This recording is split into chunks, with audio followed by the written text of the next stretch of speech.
It's not easy butchering people. It's hard work. Physically and mentally, I don't think people realize you need to vent. You know, there's a lot more like me.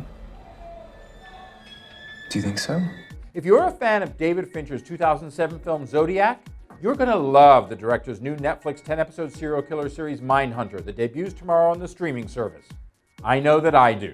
With the Son of Sam in the background on TV, dark earth tones on the production design palette, big block letter text on screen announcing locations, a truly killer soundtrack, and a natural, if not ornery, chemistry between Jonathan Groff and Holt McCallany as late 1970s behavioral science FBI agents interviewing and profiling serial killers like the real-life and still incarcerated necrophiliac Ed Kemper to understand what makes them tick and how to anticipate and catch them, the Fincher and Charlize Theron EP'd Mindhunter is meticulously captivating and a binge just waiting to happen this weekend.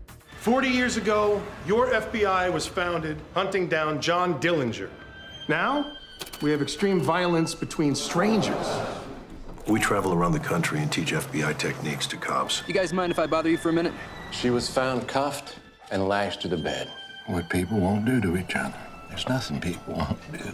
Based on the 1996 book Mindhunter, inside the FBI's elite serial crime unit, written by ex-FBI agents Mark Olshaker and John E. Douglas, who was one of the Bureau's first criminal profilers and on whom Groff's character is based, the series spotlights the latter part of an era that Fincher mined so well in the Jake Gyllenhaal and Mark Ruffalo-led Zodiac, a time when law enforcement were overwhelmed with what seemed to be a new type of murderer, and much of what we have come to understand as serial killers were then called thrill killers and seen in random, disconnected spasms.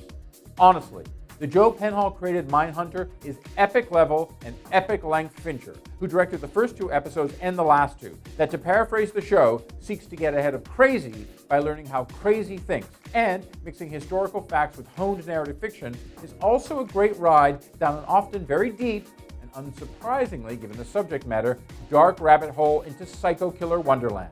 And yes, a certain Talking Heads song does show up with perfect timing. Psychopaths are convinced that there's nothing wrong with them, so these men are virtually impossible to study. Yet you have found a way in near-perfect laboratory conditions. Hello, ladies. That's what makes this so exciting and potentially so far-reaching. Running the risk of spoilers with almost any more details of a show that Netflix has already renewed but is keeping under more wraps than a grand jury indictment, I will say that Fight Club vet McCallany and Hamilton alum Groff are a near-perfect haunted odd couple of sorts, who take the spoiled trope of gruff old-timer and too clever for their own good newbie and make it seem, well, almost new. In that vein of old and new, David Fincher helped bring Netflix original programming glory when House of Cards debuted back in the old days of 2013. With Mindhunter, he may help them do so again.